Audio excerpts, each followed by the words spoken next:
केवल शनिदेव ही माया के जाल में नहीं फंस रहे थे। गजासुर और गजमुखासुर दोनों ही प्रभु विष्णु के बनाए जाल में फंस चुके थे। बरसों बीत गए थे, ऐसा लग रहा था कि जैसे इन आदि प्रेमियों के भाग में केवल विरह है, मिलन नहीं। जैसे इनका प्रेम कभी सफल नहीं होगा। पर सच्चा प्रेम अपना मार्ग खोज ही लेता है। कितने कालखंड बीते, स्मरण नहीं, पर अंत में देवी पार्वती की पुकार महादेव के हृदय तक पहुंच गई। ओम नमः शिवाय। आंखें खुली, उनके मन ने देवी सती के अंश को पहचान लिया था। पर अब महादेव संपूर्ण सत्य जानना चाहते थे, इसलिए वह ऋषि के वेश में अपनी चिर प्रिया के प्रेम की परीक्षा लेने पहुंचे। ओम नमः शिवाय। ओम नमः। बस कीजिए देवी।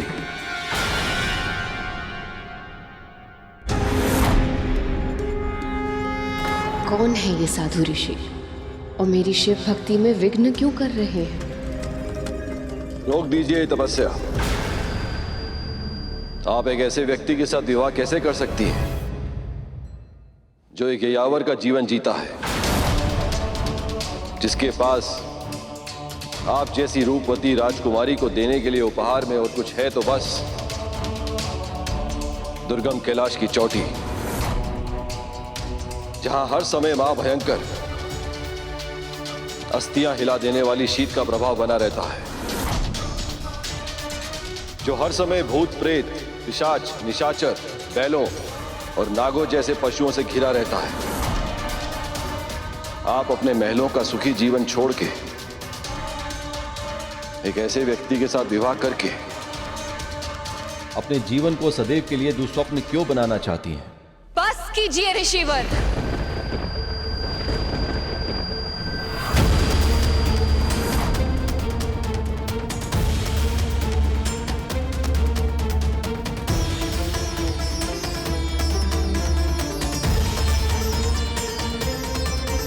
आप जो भी अपनी वाणी को विराम दीजिए। जिनके बारे में अनर्गल प्रलाप कर रहे हैं, मैं उनसे प्रेम करती हूं। यदि अब आपने उनके विरुद्ध एक और शब्द कहा तो मैं ये भूल जाऊंगी कि आप एक ऋषिवर हैं, सम्माननीय हैं।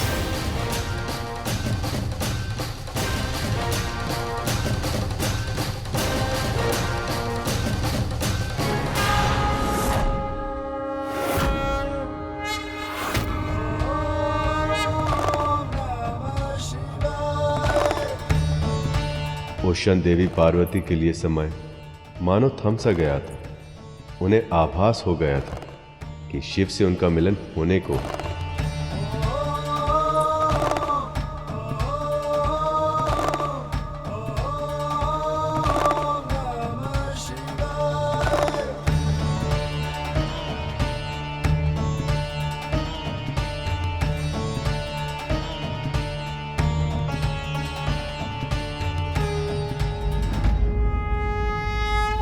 देव, महादेव, आप,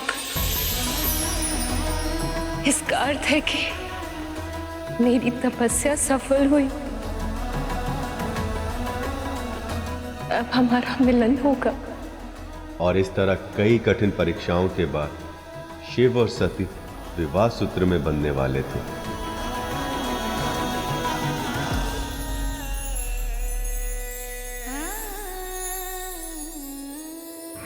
महादेव की जैसी बारात पूरी सृष्टि में कोई और बारात ना आज तक हुई है और ना ही कभी भविष्य में होगी। जिस समारोह में वह एक बैल पर सवार हो, भूत प्रेत पिशाच निशाचर जैसे विशेष अतिथि, जहां देवता और दानव बिना झगड़ा किए एक साथ सम्मिलित हो, उस बारात को तो अद्भुत होना ही था।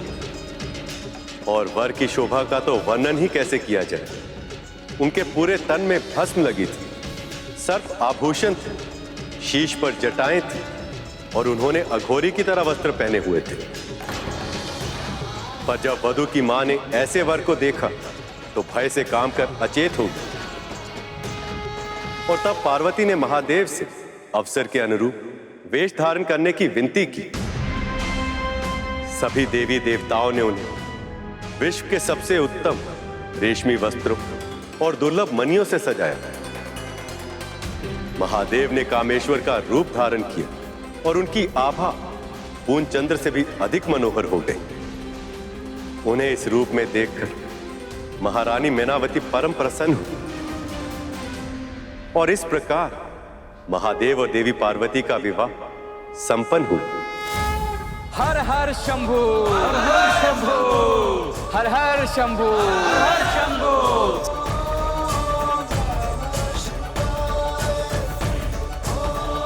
अब शीघ्र ही महादेव और माता शक्ति की विरह के दर्द की करुणा में गजासुर स्वयं महादेव को मुक्त कर देगा।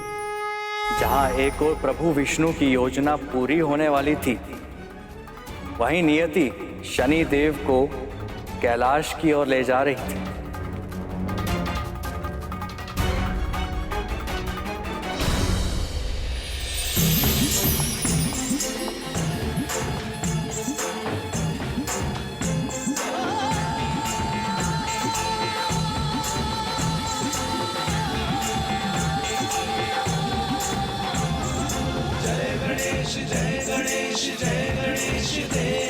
आग लग गई थी।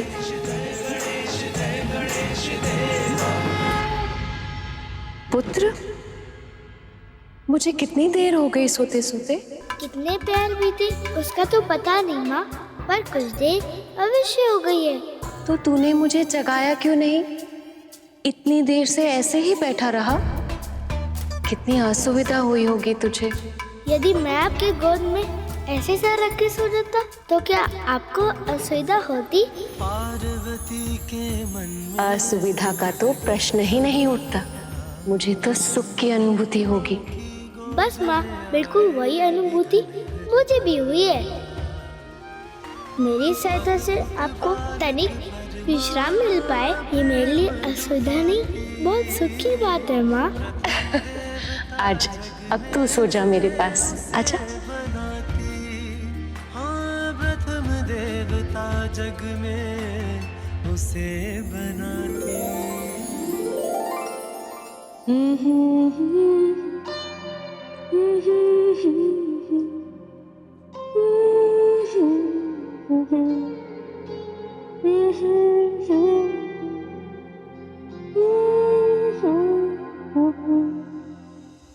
शनिदेव गणेश की ओर बढ़ रहे थे, किंतु गणेश को देखने के मोह में वो ये भूल गए थे कि उनकी वक्र दृष्टि गणेश के जीवन में संकट ला सकती है।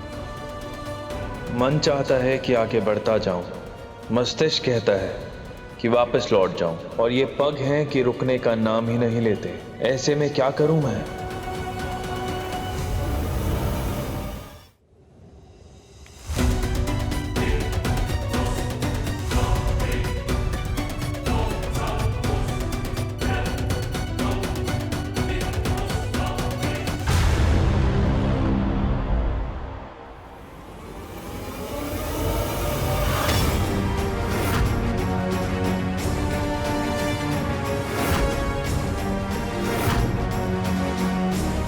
यहां से तो कुछ दिखाई ही नहीं दे रहा।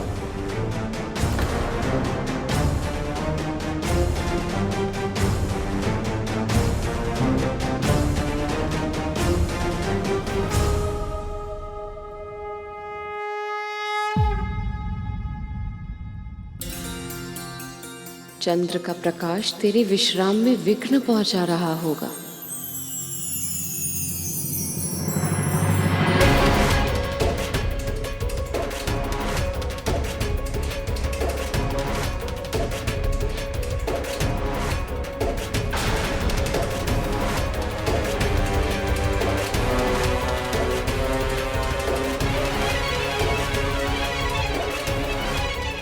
चंद्रदेव के प्रकाश और माता की ममता ने अनहोनी होने से रोक लिया था, किंतु विधि के विधान को कौन टाल सकता है? शनि की दृष्टि से बाल गणेश भी नहीं बच पाए।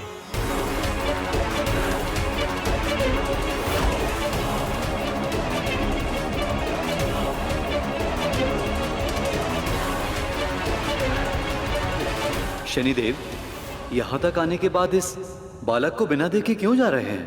चंद्रदेव, मैं वो भाग्यहीन हूं जो किसी को नहीं देख सकता, इस बालक को भी नहीं। धैर्य रखिए शनिदेव, धैर्य का परिणाम सदैव सुखद ही होता है।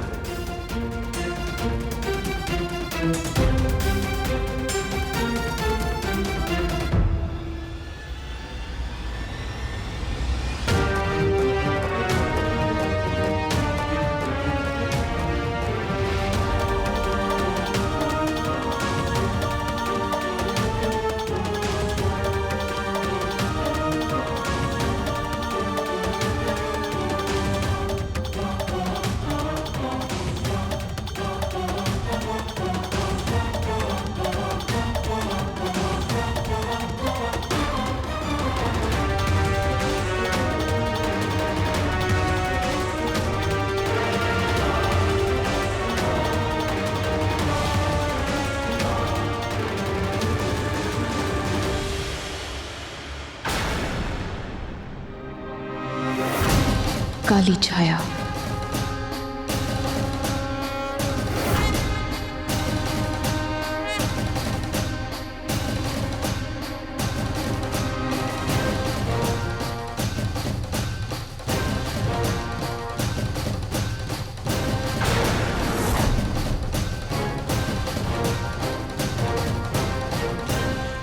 शनिदेव,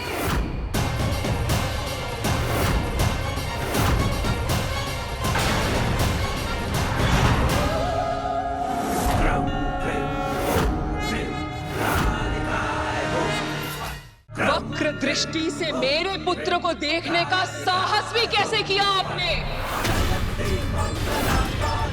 माँ,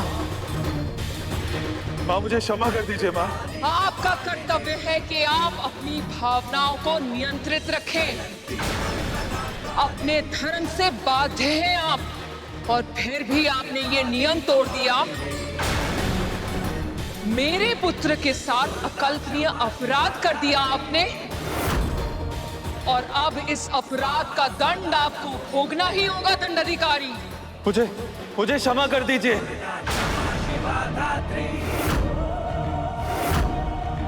स्वाहा स्वधा नमोस्तुते।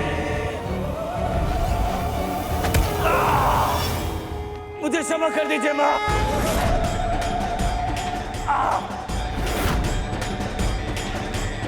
मुझे क्षमा कर दीजिए।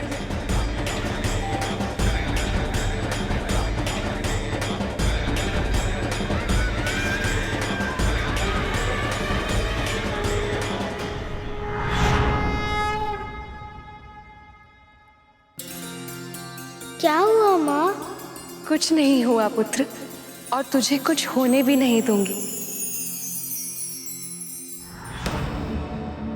प्रत्येक माँ हर पल यही प्रयास करती है कि वो अपनी संतानों की रक्षा कर सके, किंतु आवश्यक नहीं है कि वो हर बार सफल ही हो जाए। जो स्वयं शक्ति स्वरूपा है, यदि उन माँ पार्वती के लिए ही अपनी संतान की रक्षा करना इतना कठिन है, तो हम साधारण मानवों से यदि कोई भूल हो जाए तो हमें दुख और अवसाद में डूबना नहीं चाहिए। वैसे भी जो हो रहा था वो तो होना ही था। विधि का विधान था, नियति पहले ही तय कर चुकी थी। अब तो बस घटित हो रहा था। कितना कुछ था जो अभी सामने आना शेष था, बिल्कुल वैसे ही जैसे प्रभु विष्णु की कथा कांड, क्योंकि वो भी अपने वाद्य की तरह रहस्यमय ही था, भविष्य के गर्भ में छुपा। अज्ञान। उत्तम, अति उत्तम, आनंद आ गया। सत्य कथावाचक, बहुत श्रेष्ठ कथा कह रहे हो तुम। आगे कहो। सृष्टि के नादी प्रेमियों का मिलन पहले ही बड़ी कठिनाइयों से हुआ, किंतु एक मूर्ख के कारण ये दोनों फिर से एक दूसरे से अलग हो गए। स्वयं को महादेव का भक्त कहता है वो, किंतु तब भी अपने इष्ट महादेव और उनकी प्रिय देवी पार्वती को बहुत गहरा दुख दिया है उसने। कौन है वो? बोलो कथावाचक। उस दुष्ट के बारे में जानने की उत्सुकता मेरे प्राण ले लेगी। तुम्हें जो चाहिए वो मांग लो, परंतु बताओ मुझे कौन है वो मूर्ख?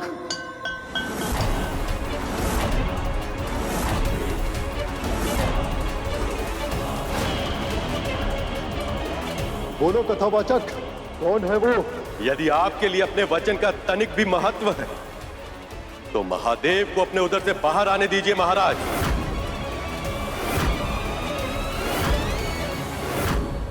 क्योंकि वो मूर्ख आप ही है।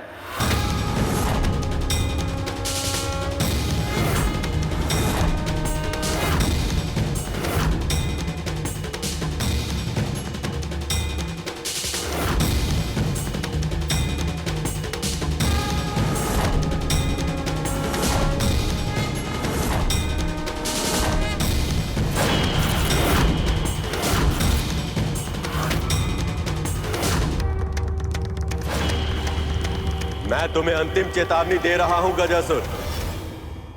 अब अपना वचन पूरा करो, महादेव को मुक्त कर दो।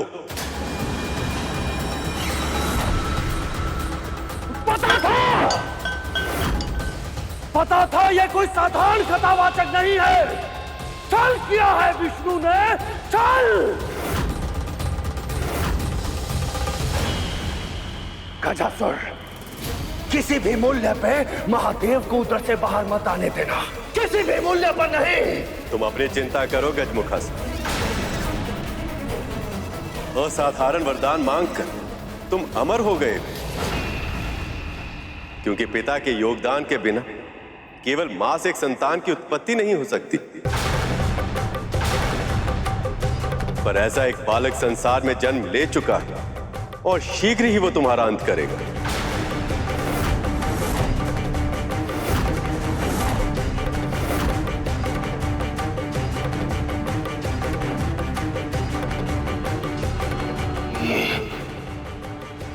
ये सत्य है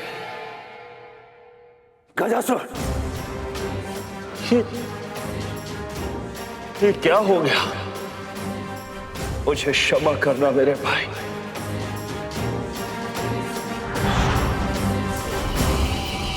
गजासुर छल के आगे पराजय स्वीकार नहीं करेगा। महादेव मेरी इच्छा के बिना मेरे उदर के बाहर नहीं आ सकते। आपने मुझे अंतिम चेतावनी दी थी ना विष्णु, अब मैं तुम्हें अंतिम अवसर देता हूं। निकाल सको तो खींचकर निकालो महादेव को मेरे उदर से।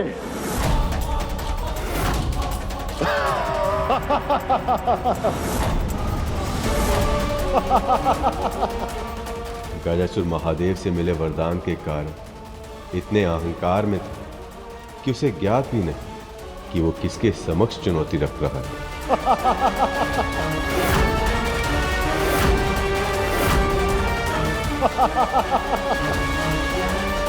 आपने मुझे अंतिम चेतावनी दी थी ना विष्णु, अब मैं तुम्हें अंतिम अवसर देता हूं। निकाल सको तो खींचकर निकालो महादेव को मेरे उदर से। दुष्ट, अधर्मी, मेरे प्रभु को मां पार्वती से दूर किया है तूने। उन्हें बंदी बनाने का दुस्साहस किया है तूने। तुझे इसका दंड भोगना ही होगा।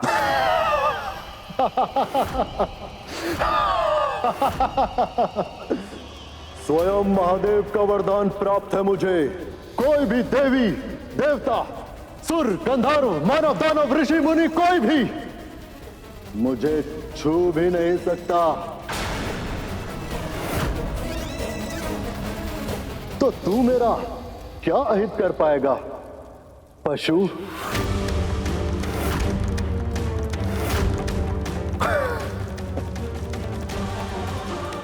अहंकार वश ही सही, मगर तूने शिव के सबसे बड़े भक्त को मार्ग सुझा दिया।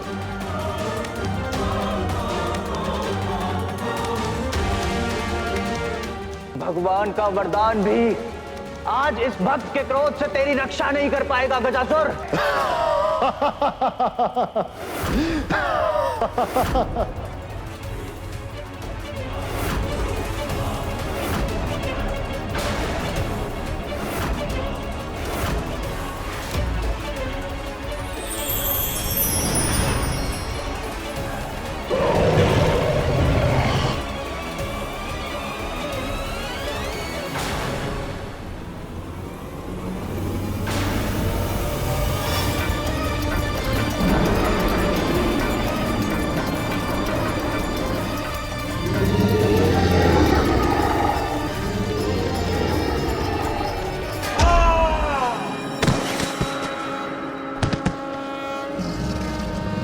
तुमने ये वरदान मांगा था कि किसी देवी, देव, दानव, असुर, गंधर्व, मानव, ऋषि मुनि कोई भी तुम्हारे प्राण नहीं हर सकता, लेकिन ये नहीं मांगा था कि कोई पशु भी नहीं मार सकता।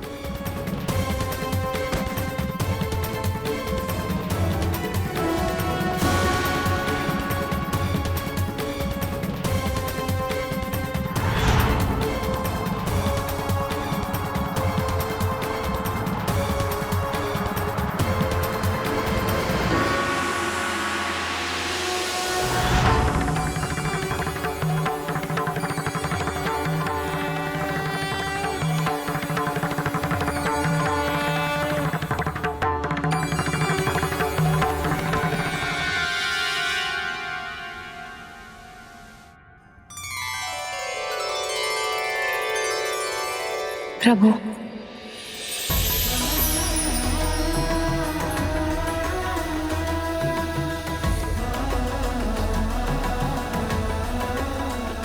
क्या हुआ माँ?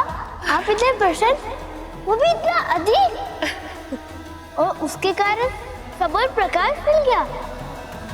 माँ क्या हुआ?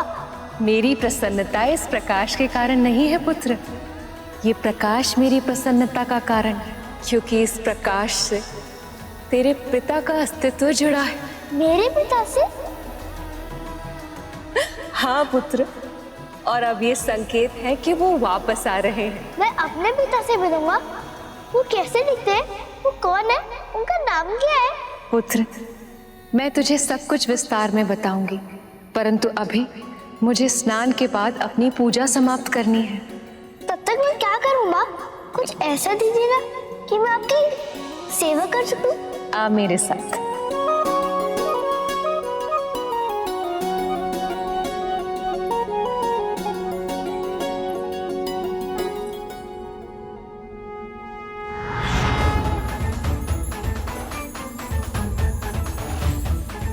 ये ले और इस स्थान की रक्षा कर, परंतु याद रहे, जब तक मैं बाहर वापस ना आ जाऊं, मेरे स्नान ध्यान में कोई भी व्यवधान ना पहुंच पाए। पर माँ, मैं इस दंड से किसी को कैसे रोक पाऊंगा? पुत्र, ये कोई साधारण दंड नहीं, मेरी शक्ति से संचालित है। इसीलिए ये विश्वास कर कि इस दंडे के रूप में तेरी माँ ही तेरे साथ है। इसीलिए जब तक ये दंडा तेरे हाथों में है तो किसी का भी सामना कर सकता है। तो फिर आप निश्चित होकर जाइए माँ। जब तक आपकी आज्ञा नहीं होगी, कोई भी भीतर प्रवेश नहीं कर पाएगा।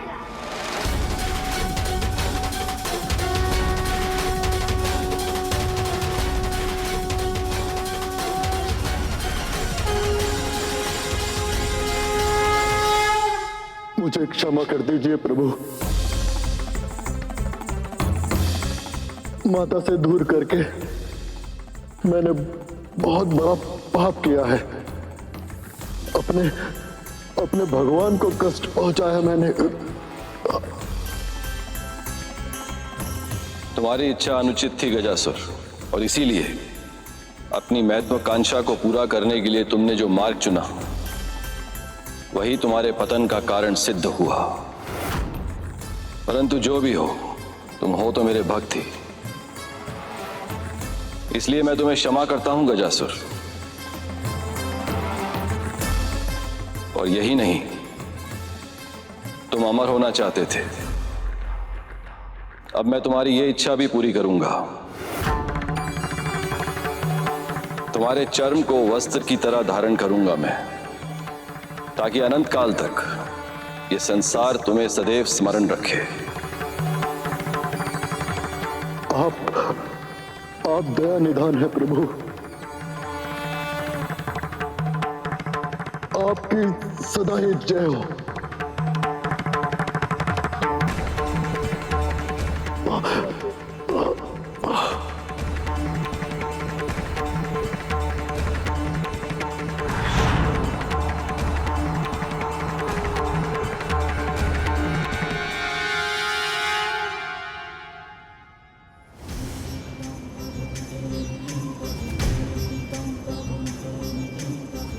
मुझे क्षमा कर दीजिए प्रभु। बहुत बड़ी भूल की है मैंने। क्रोध में आकर गजासुर पर आक्रमण कर दिया। ये तक नहीं सोचा कि मेरे वार से आप भी चोटिल हो सकते थे। यही नीति का विधान है नंदी।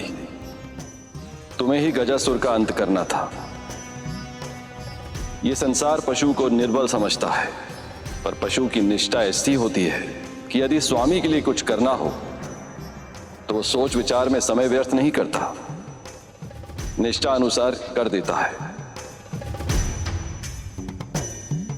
मुझे मुक्त कराकर तुमने अपनी अनंत निष्ठा का परिचय दिया है नंदी।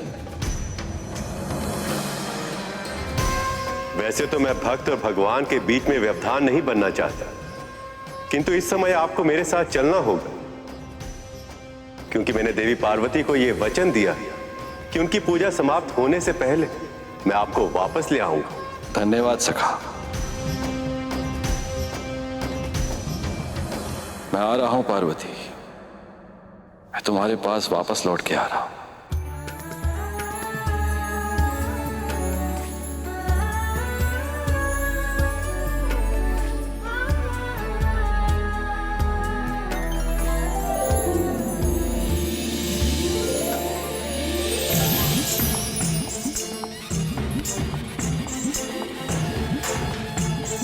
जहां एक और कैलाश में बालक गणेश अपनी मां के आदेश का पूर्ण निष्ठा से पालन करने को प्रस्तुत थे।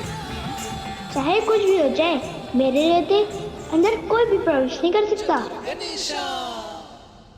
वहीं दूसरी ओर महादेव भी अपनी अर्धांगिनी, अपनी प्रिय देवी पार्वती से एक बड़े विधा के पश्चात मिलन हेतु कैलाश में प्रवेश कर चुके थे।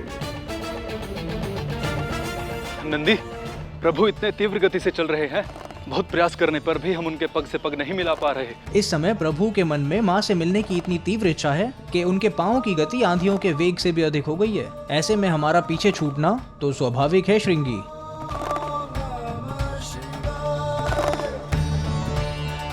कुछ तो बदल गया है, पर क्या?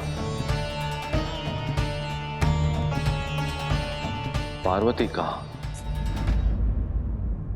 मुझे तो आशा थी कि वो मुझे द्वार पर ही मिलेगी। मेरी प्रतीक्षा में व्याकुल और स्वागत को आतुर।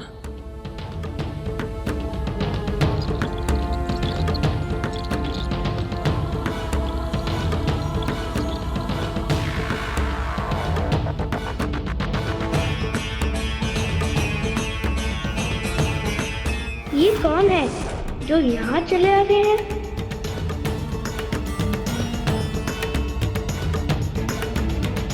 कौन है ये बालक?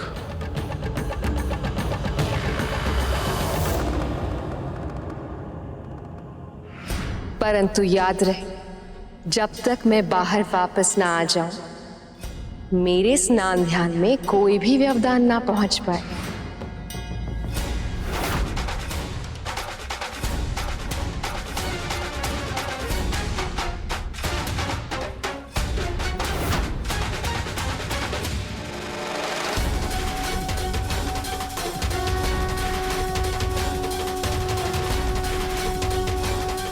ये विचित्र व्यक्ति कौन है? ये बालक कौन है और यहाँ क्या कर रहा है ये? अब से पहले तो इस बालक को हमने कभी देखा नहीं। कहाँ से आया है ये? और माँ कहाँ है? सत्य देवी, महादेव लौट कर आ रहे हैं। यह सोच के तो आपका मुख और खिल उठा है। अब तो आपको कोई श्रृंगार करने की आवश्यकता ही नहीं है। पर हम आपको बिना श्रृंगार के रहने देंगे क्या? हम तो अपने हाथों से सजाएंगे। आज आपके पुत्र का जन्म हुआ है, इसलिए आज का ये दिन आपके लिए और महादेव के लिए बहुत ही विशेष है। और इसीलिए आज का ये दिन हम एक उत्सव की तरह मनाने में कोई कमी नहीं रहने देंगे। महादेव जब पहली बार अपने पुत्र को देखेंगे तो कितने प्रसन्न होंगे वो।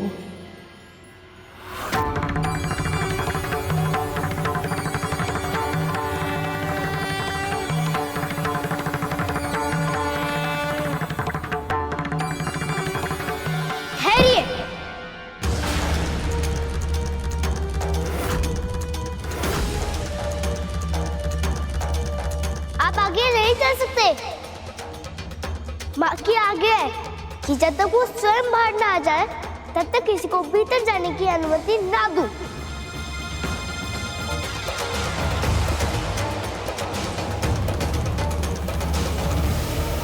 रुकिए।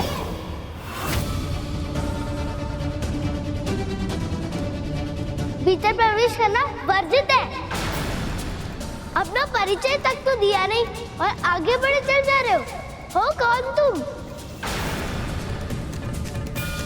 महादेव से इतना कटाक्ष प्रश्न, कौन है ये दुस्साहसी बालक? ये बालक प्रभु से इतनी उद्दंडता से कैसे बात कर रहा है?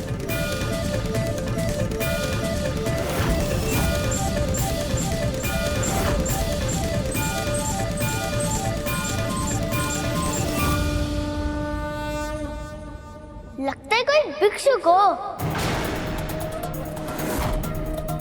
भिक्षा चाहिए तो माँ के स्थान के बाद आ रहा। जो चाहिए मिल जाएगा। कौन है ये बालक जो कैलाश में मुझे नहीं जानता?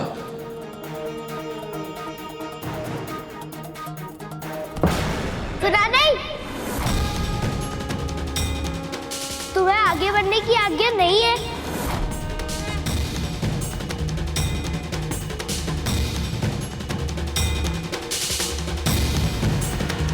अच्छा, तुम्हें बहुत जोर से भूख लगी है तो पहले क्यों नहीं बताया?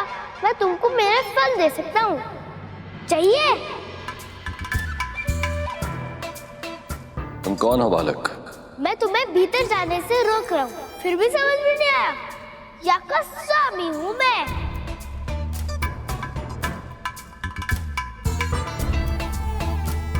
ये तो स्वयं को कैलाश का स्वामी कह रहा है। इतना दुस्साहस, और वो भी महादेव के सामने।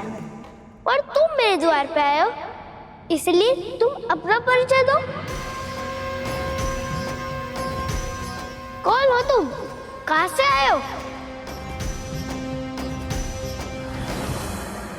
मैं तो कल्पना भी नहीं कर पा रहा हूँ कि भगवान गणेश ने अपने पिता महादेव से ऐसे प्रश्न किए होंगे, इस ढंग से बात की होगी।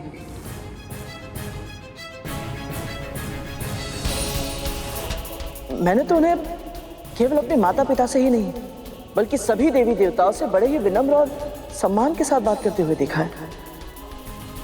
स्वयं परब्रह्म स्वरूप है वो, फिर भी उन्हें इस बात का तनिक भी अभिमान नहीं। फिर ऐसा इसलिए कर क्योंकि तुम उस समय की बात कर रहे थे जब उन्हें इस बात का आभास नहीं था कि उनके माता पिता कौन और वो स्वयं कौन। हम जिस समय की कथा कर रहे हैं उस समय तक गणेश भगवान गणेश नहीं बने। ना तो उन्हें अपनी वास्तविकता का आभास था और ना ही अपने पिता की पहचान का ज्ञान। वो तो केवल अपनी मां को जानते थे। वो इस बात से अज्ञात थे कि उनके सामने जो देव है वो उनके पिता है और उनका अपमान करना मतलब क्रोध को आमंत्रण देने के समान था।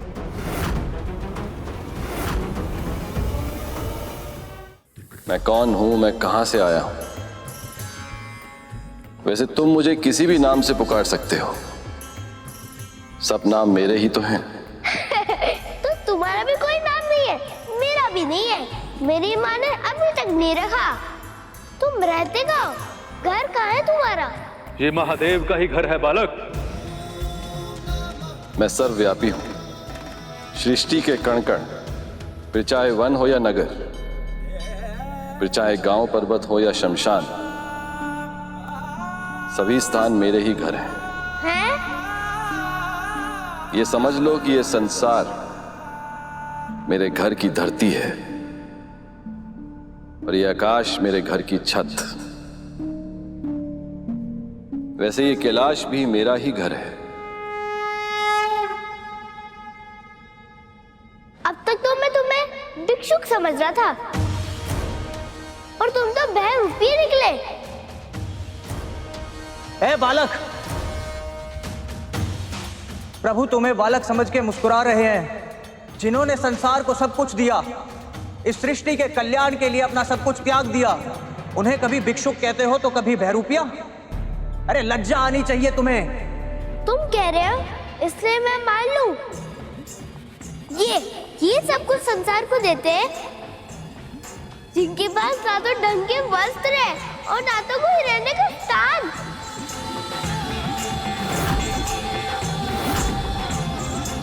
और बातें तो इतनी बहकी बहकी करते हैं कि कह रहे हैं क्या?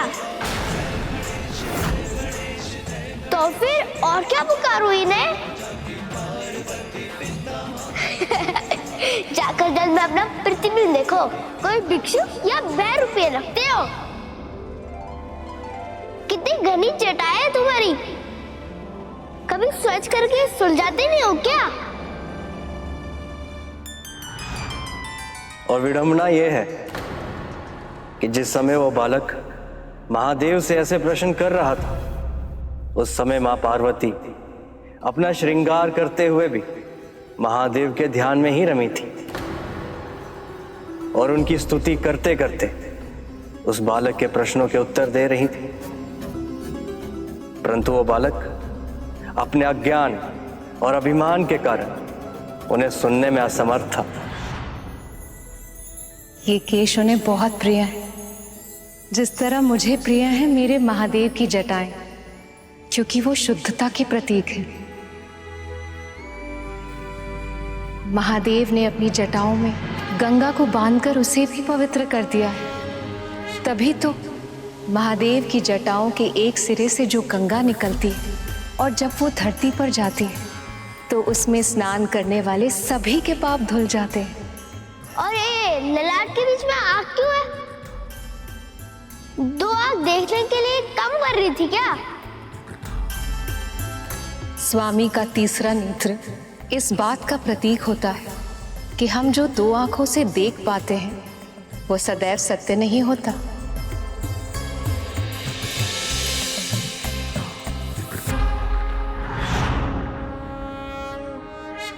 सत्य का ज्ञान केवल अंतरात्मा की आंखों से हो सकता है। मुझे मूर्ख समझते हो क्या? जिसे सत्य का ज्ञान होगा वो क्या गले में सर्प लेके घूमेगा? जानती हो जया विजय, महादेव ने जिस वासुकी को कंठ पर बिठाकर धारण किया हुआ है वो उनके कुंडलिनी शक्ति को पूर्ण तरीके से जागृत होने का प्रतीक है। और उसके साथ ही साथ मेरे प्रभु एक विषधर सर्प को अपने कंठ से लगाकर ये संदेश भी देते हैं कि कोई भी प्राणी बुरा नहीं होता यदि किसी विषधर को सच्चे हृदय से अपनाया जाए तो वो आपका एक सच्चा साथी भी बन सकता है।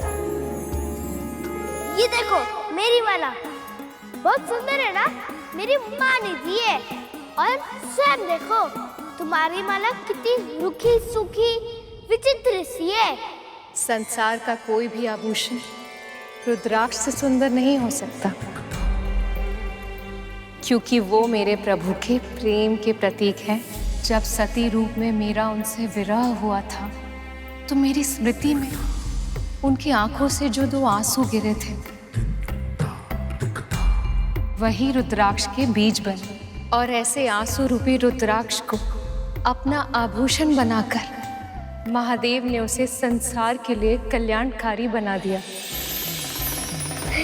ये और श्रम क्यों पहना है? रिक्शा में ढंग के वस्त्र नहीं मिलते हैं क्या?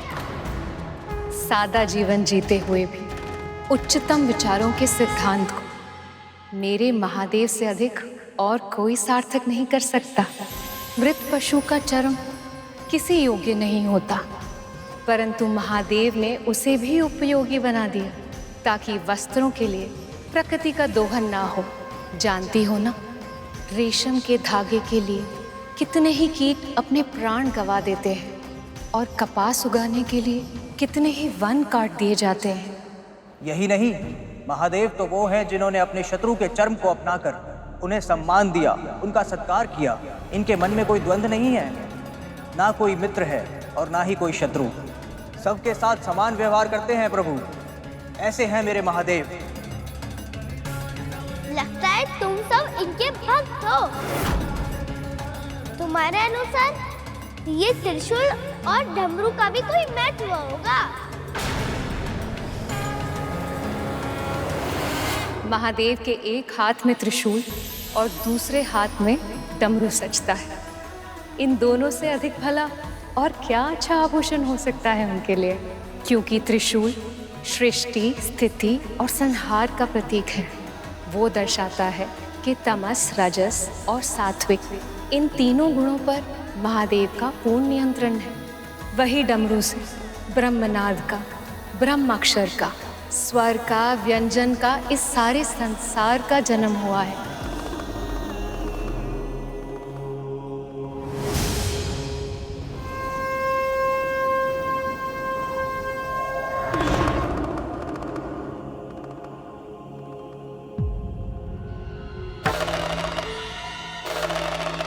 महादेव अपने तन को उस भस्म से सजाते हैं जो अनश्वर है।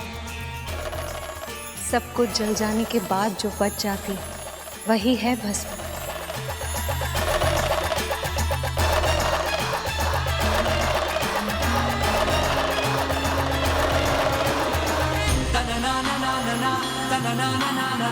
इसका स्पर्श मन को शांति दे रहा है। क्या है ये?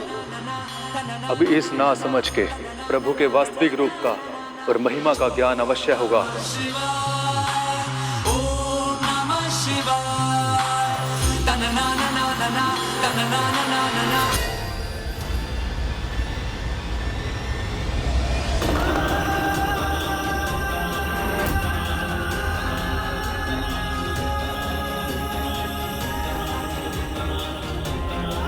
कोई गहरा अर्थ नहीं है इस भस्म का।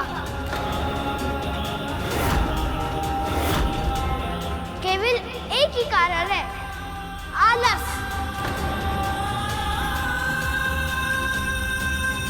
वैसे इनके ऊपर भी गिर गई होगी और तब से इन्होंने स्नान नहीं किया होगा। इन्हें मेरी माँ से सीखना चाहिए। प्रतिदिन स्नान ध्यान करती है। एक बार उनकी पूजा पूरी हो जाने दीजिए, फिर मिलवा दूंगा उनसे। स्वयं बता देगी कि मैं सही हूँ या नहीं।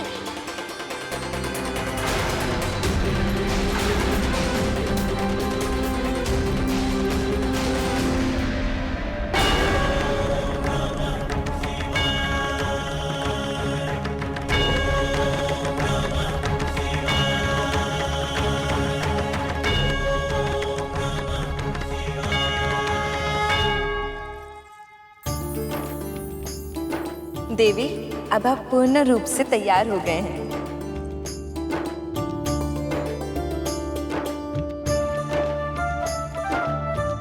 लीजिए, आपकी पूजा की सामग्री भी तैयार है।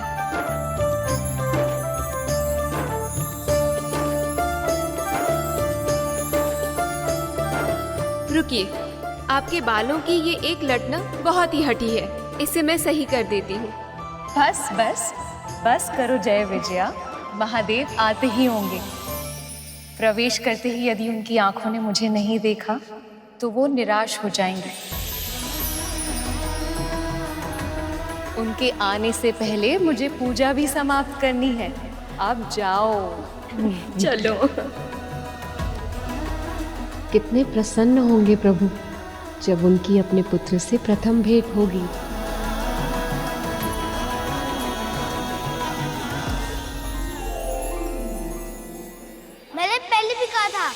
मेरे माँ ने मुझे आदेश दिया है, जब तक वो अपना स्नान, श्रृंगार और अपना पूजा समाप्त नहीं कर लेती, वो स्वयं बाहर नहीं आएंगी। तब तक मैं किसी को भीतर प्रवेश नहीं करने दूंगा। और मेरे लिए उनके आदेश सर्वोपरि है।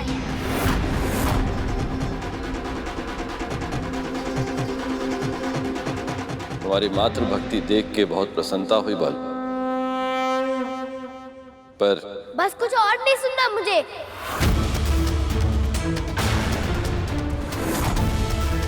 केवल सुनाना है अपना निर्णय कि किसी भी मूल्य पर मैं तुम्हें भीतर नहीं जाने दूंगा। ऐसे कैसे नहीं जाने दोगे? बलपूर्वक जाएंगे हम। इतना साहस! लगता है मेरे इस हाथों के डंडे पर अभी तक तुम्हारी दृष्टि नहीं पड़ी।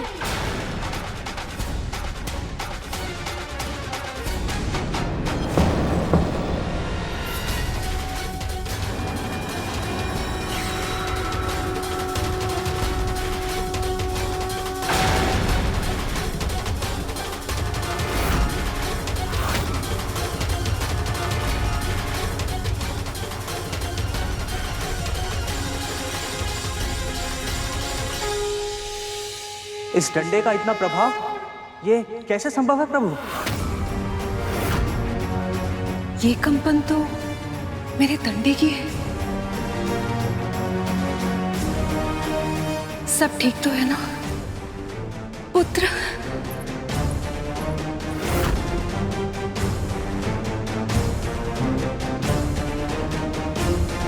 इस तरह घूर के देखने से भयभीत नहीं हूँगा मैं। मैंने कह दिया ना, माँ का आदेश है, इसलिए मैं किसी को भी उनकी दिनचर्या में बाधा नहीं डालने दूंगा।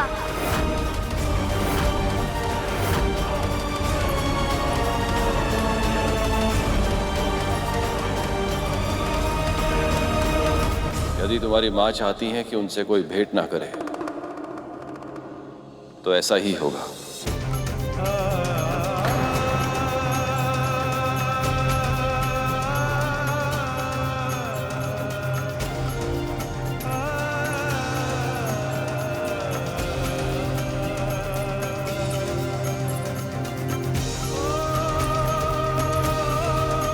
प्रभु,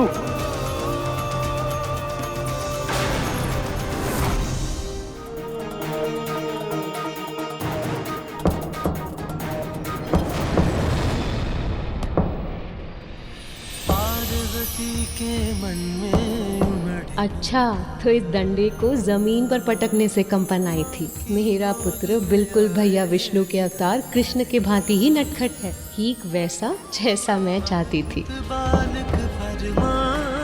प्रेम लुटाती, प्रथम देवता जग में उसे बनाती। हाँ, प्रथम देवता जग में उसे बनाती। बड़ा उपयोगी शस्त्र है भाई। कुछ देर अवश्य लगी, पर अंत में मुझसे भयभीत होकर मेरी बात मानकर वो वापस लौट गए। अच्छा हुआ माँ की पूजा में कोई विघ्न नहीं आया।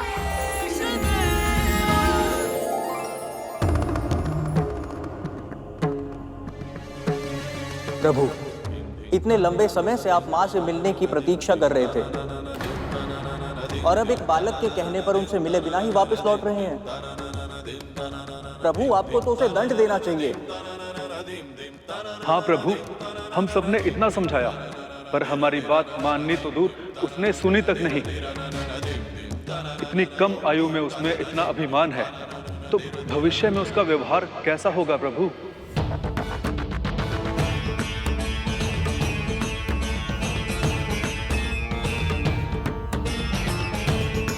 वो बालक उद्दंड तो है,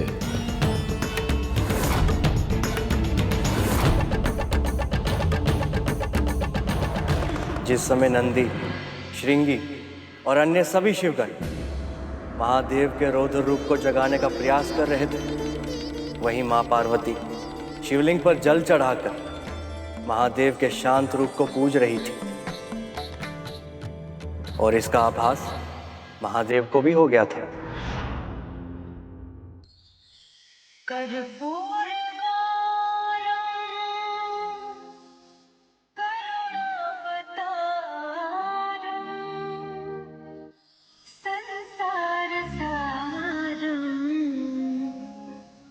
भुजगेन्द्रहारं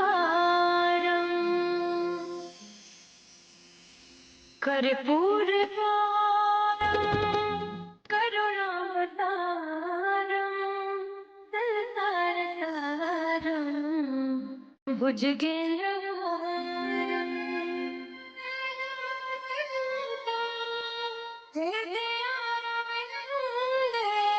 पार्वती,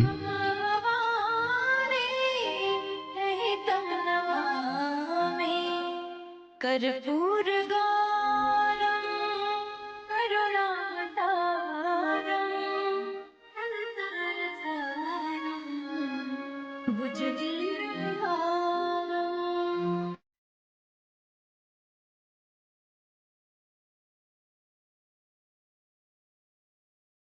हे प्रिय, इस विराह में भी आपका मधुर स्वर मुझे एक अद्भुत शांति का अनुभव कराती है।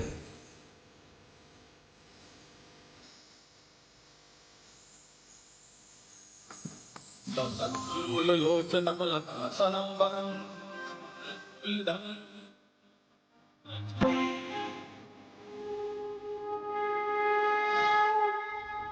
प्रतीक्षा करूंगा।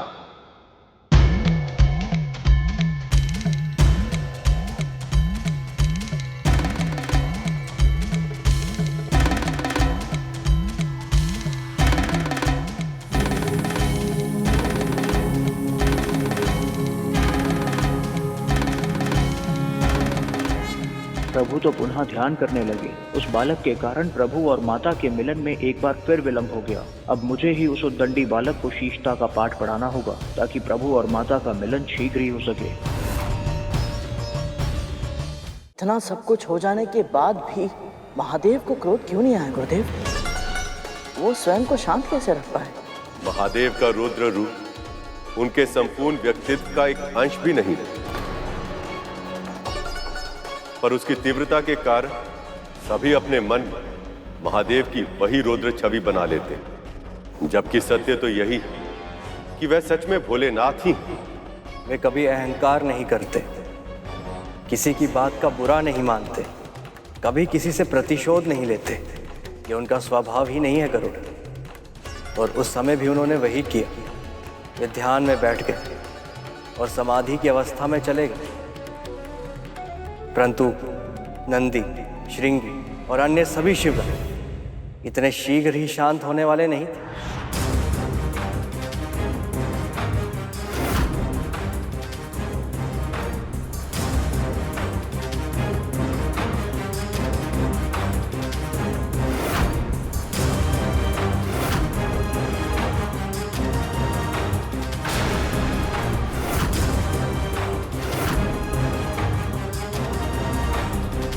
अपने प्रभु को कहाँ छोड़ा है तुम सब?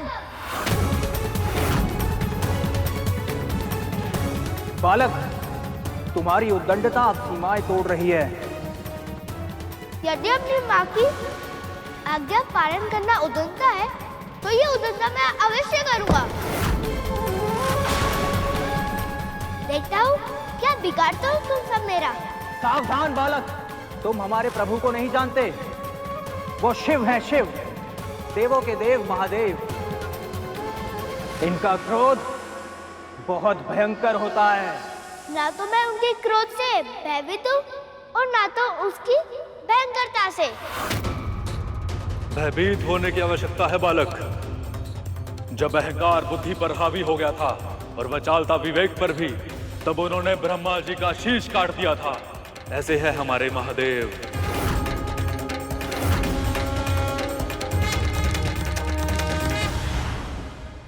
अर्थात सचमुच ब्रह्मदेव के पास 5 शीश हुआ करते थे।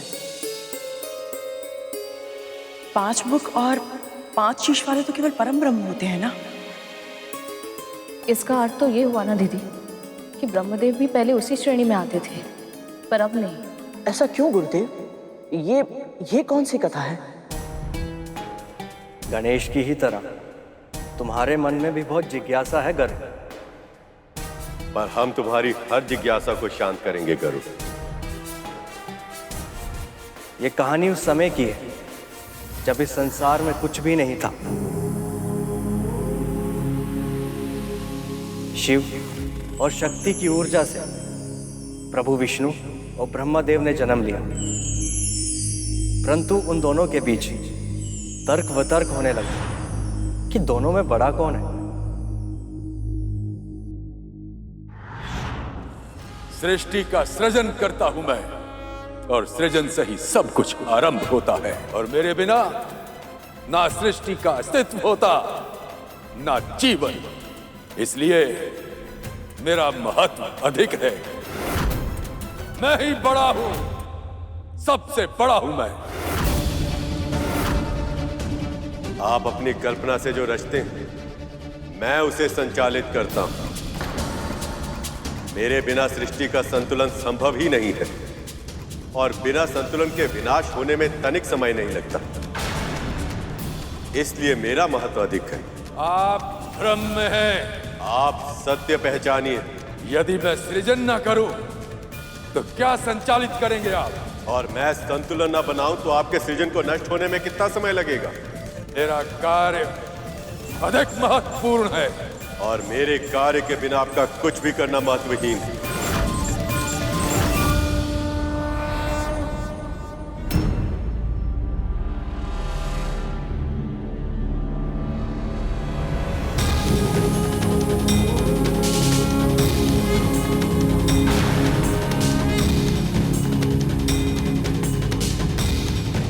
ये स्तंभ क्या है ये? ऐसा लगता है जैसे किसी दिव्य शक्ति का रूप हो। फिर भी ना तो इसका रूप है, ना ही रंग और ना ही आकार।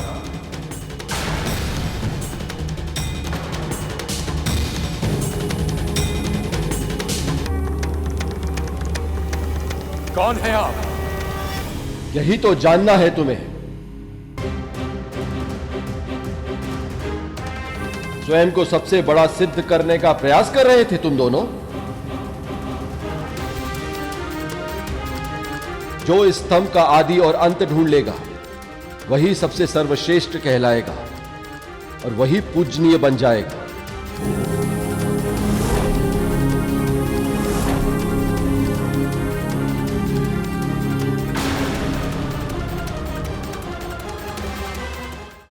पक्षीराज गरुड़ के साहस भरे कारनामे देखने के लिए चैनल को सब्सक्राइब करें और साथ ही बेल आइकॉन दबाना न भूलें।